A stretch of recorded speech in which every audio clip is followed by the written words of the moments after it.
Jadi yang orang banyak nggak tahu adalah orang cuma bilang dia mah bisa bikin konten gitu segala macam. Iyalah orang dia kuliah di Prasmul. Ya kan kuliah di Prasmul. Betul. Ya kalau ngomongin kuliah bisnis kita harus bilang Prasmul tuh one of the best di Indonesia. Betul. Ya pantas aja lu bisa bangun bisnis. Ya lu nggak usah kasih teori-teori lah. Orang tua lu juga bisa kasih lu segala-galanya. Lah yang mereka nggak ngelihat kisah di belakangnya adalah nih gini, gue pakai satu pertanyaan. Menurut lu bisnis bisa gak dibangun tanpa modal? Masalahnya sebelum itu ya kita harus bilang dulu manusia itu nggak ada yang nggak punya modal.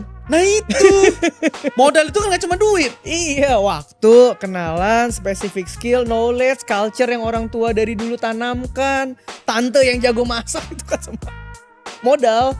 Questionnya adalah kita belum tentu bisa melihat itu sebuah modal. Nah problemnya di situ. Ih, langsung dalam baru di 5 menit pertama nih. Nih ya, ngomongin tentang modal adalah gue tuh waktu denger Indra Kents bilang miskin itu privilege, gue tuh mikir sejujurnya gue setuju.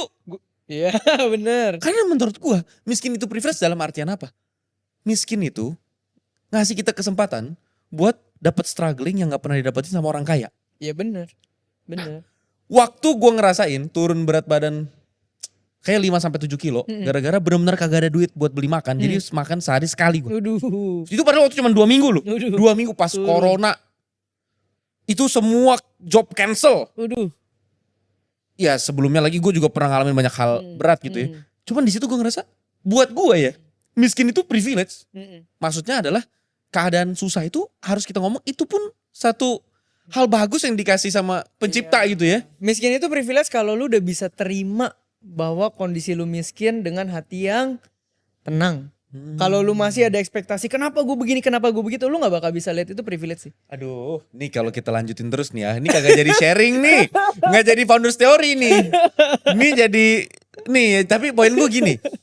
Waktu itu akhirnya gue ngerasa ya, makanya kenapa gue pertanyaan pertama buat Theoderik adalah pertanyaan gue adalah apakah orang bisa bikin bisnis tanpa modal?